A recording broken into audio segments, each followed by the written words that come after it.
A principios de los años 80, las principales bandas de rock progresivo se vieron afectadas por las nuevas tendencias. El punk y la música disco hicieron frente a la música muy elaborada. Un ejemplo fácilmente percibido en el cambio musical tomado por Genesis o Yes en estos años 80.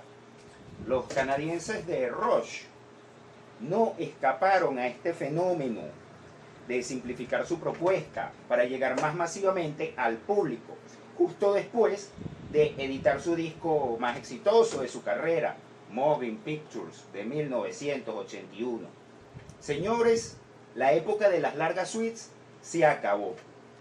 Extractor de aire BE, Retrovinil Venezuela, Radio Ashram, Hogar de Emprendedores, y Gabriel Guerra, artesano del rock, PNI 30054, presentan El Artesano de la Música, donde musicalizamos el ambiente reciclando sonidos y recuerdos desde sus raíces. En este programa, donde apoyamos el uso de la música en su formato físico, CD, LP y DVD. Por eso ellos son los verdaderos invitados y protagonistas de este programa.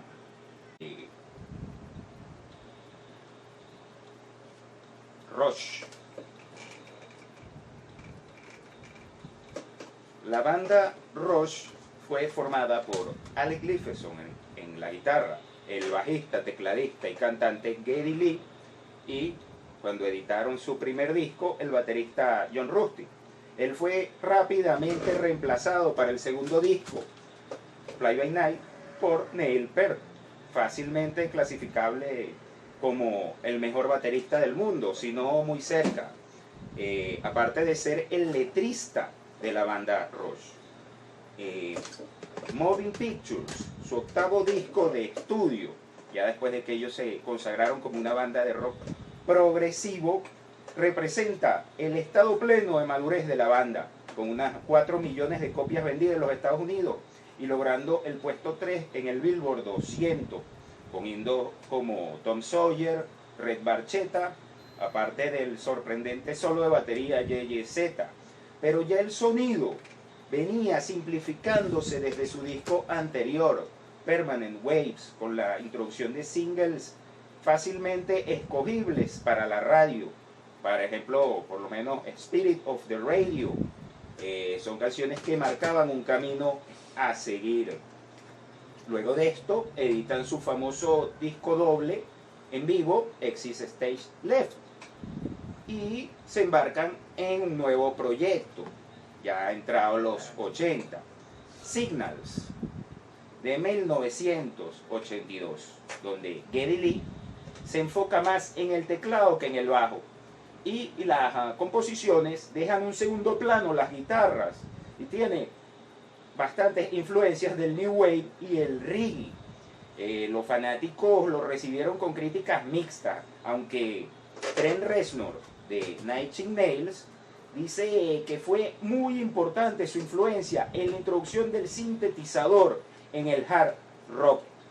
El disco Signals fue el último producido por su productor de siempre, Terry Brown, que los acompañó desde el principio en su camino progresivo.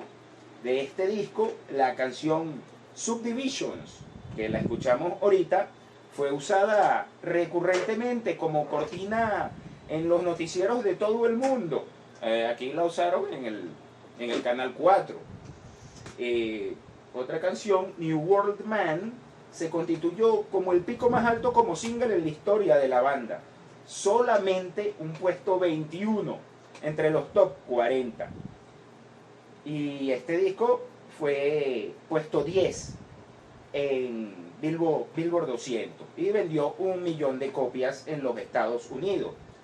Su portada es del artista canadiense Hugh Syme, que ya había hecho varias portadas de Facebook, de Rush, digo, con fotografía de Deborah Samuel. Muestra, o sea, al perro oliendo el hidrante. Ellos quieren representar algo que es inevitable, porque ustedes saben que va a ser el perro después de oler el hidrante. Su siguiente disco, Grace Under Pressure, de 1984. Aquí buscaron la ayuda del famosísimo productor Steve Lillywhite, conocido por su trabajo para Peter Gabriel o YouTube, pero resulta que el productor estaba muy ocupado, en ese momento era muy solicitado, y fue finalmente Peter Henderson quien hizo el trabajo. Él había trabajado para Supertramp, para Frank Zappa y para King Crimson, entre otros. El disco, como les digo, Grace Under Pressure, habla de la fragilidad de la existencia humana, con una visión optimista para sobrevivir, aún viviendo al extremo, y se introducen elementos del ska y el reggae fuertemente. El video de Distant Early Warning, una canción que vamos a escuchar más adelante, tuvo una difusión aceptable por la cadena MTV. El título, Grace Under Pressure, se inspira en una cita de una novela de Ernest Hemingway, y la portada, al igual que el disco anterior, fue diseñada por Hubsine. Los resultados comerciales del disco fueron similares al disco anterior, 10 en Billboard y 1 millón de copias. Continuamos con el disco Power Windows de 1985. Es el primer disco de la banda grabado con tecnología totalmente digital y editado en CD al mismo tiempo que su copia en vinilo, con un sonido más limpio y dinámico, y con crítica generalmente progresiva. Producido por Peter Collins en 5 estudios distintos. El título Power Window hace referencia a un juego de palabras, ventanas de poder, pero en Estados Unidos así llaman a los mecanismos de las ventanas eléctricas de los carros. El tema Manhattan Project habla del poder nuclear, y de Big Money, de las grandes fortunas y el comercio global. Su desempeño comercial es totalmente lineal con respecto a los anteriores 2 discos, puesto 10 y 1 millón de copias. La portada de Hubsine, con foto de Dino Safari, muestra a un joven frente a una ventana con el control remoto, dándole a la ventana, pero, o sea, detrás de él la habitación está llena de televisores. El siguiente disco, Hold Your Fire, de 1987, también producido por Peter Collins y Rush. Este es el primer disco desde Hemispherios de 1978, que no llegaría entre los 10 primeros. De hecho fue puesto 13 de Billboard y no logró la certificación de platino, o sea, no vendió el 1 millón de copias. Estaban buscando en ese momento nuevas sonoridades, con sonidos orientales y hasta la colaboración de una voz femenina, Amy Mann, proveniente de la banda Till Tuesday, o sea, hasta el martes. Refleja la búsqueda de la perfección en tendencias musicales ajenas a ello. Fue compuesto en computadores Macintosh, en el programa Digital Performer, y grabado digitalmente todo, menos las partes de la batería, por petición de Neil Peart, que fueron grabadas en cintas analógicas. El tema que abre el disco, Force 10, fue la última que se escribió para el disco. Habían 9, faltaba 1 y esa es. Y esta canción fue la que logró el puesto 3 en el Mainstream Rock Tracks. O sea, es una lista secundaria, pues, de Billboard. El mismo puesto que logró el single Time and Still, que es la segunda canción del disco. Para ese momento, ellos se embarcan en la gira donde grabarían su tercer disco en vivo, el doble A Show of Hands de 1989. Como le digo, este es un disco doble. Foto. Hubo unas discusiones entre la banda y la disquera para la edición de este disco, ya que era un vinilo doble, pero la cuestión del tiempo, el tiempo daba para meterlo en un CD, entonces la banda quería que editaran un CD simple y la disquera quería un CD doble, pues la banda lo quería para facilitar a los fanáticos que pudieran adquirir más fácilmente el CD, y finalmente se editó el CD en un solo CD. Entonces los roces generados por Mercury Records provocaron su no renovación de contrato para una firma posterior con la disquera Atlantic Records, con la que ellos terminaron su carrera. La nueva disquera con la que firmaron, Atlantic Records, les otorgó más libertad creativa, musical y líricamente, por lo que entran en una nueva etapa en su enfoque, tomando las nuevas tendencias, en este caso del final de la década de los 80. Su productor se separa de ellos, Peter Collins, y buscan a Rupert Hine, famoso por su trabajo para Saga, Tina Turner o Stevie Nicks, entre otros, para grabar el disco Presto de 1989, donde la guitarra vuelve a tener un papel fundamental. Y Neil Peart, bueno, toma sonidos tribales africanos que escuchó en un viaje en bicicleta que él hizo por Sudáfrica para la canción Scars, la cual se incorporó en sus solos de batería en los conciertos más adelante.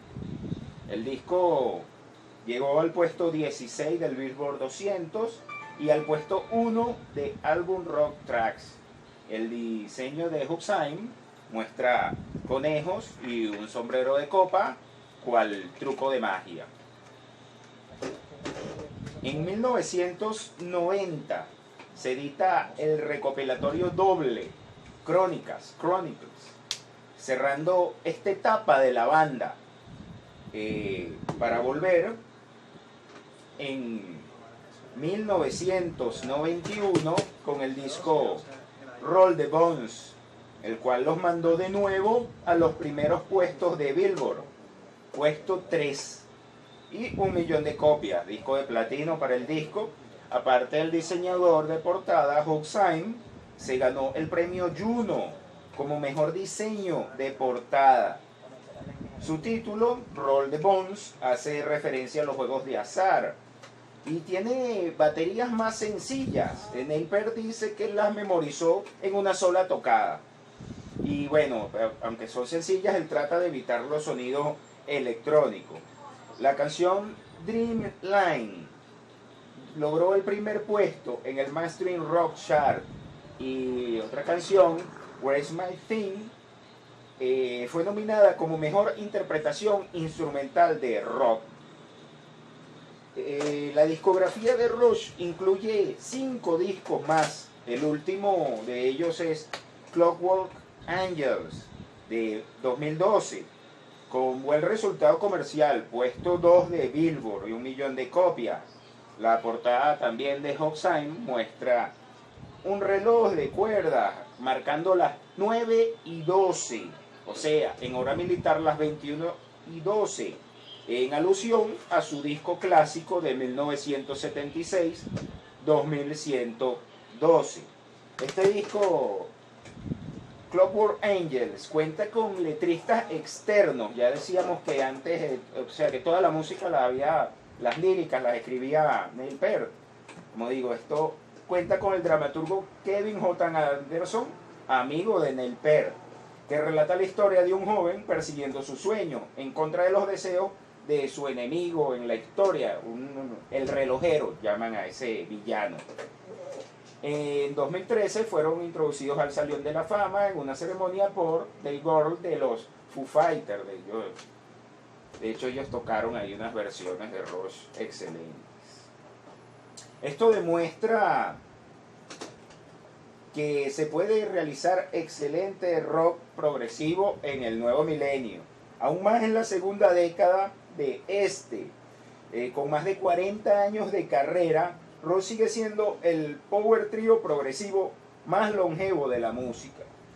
Neil Peart falleció en este enero de 2020, el año pasado, de un tumor cerebral, dejando un legado seguido por infinidad de bateristas.